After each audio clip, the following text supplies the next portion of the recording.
आयोजित किया गया था और ड्राइंग मुकाबला था ये, जिसमें अल्हम्दुलिल्लाह अल-हिरा उर्दू प्राइमरी स्कूल ने पहला और दूसरा मकाम हासिल किया।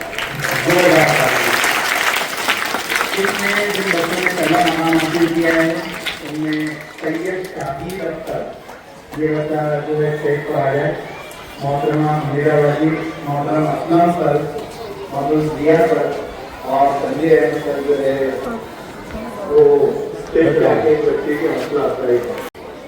दूसरा मकाम हासिल करने वाले खिलाड़ी अफीफा इमरान, इस बच्ची के लिए जो है जोरदार तारीफ दूसरा मकाम हासिल किया है।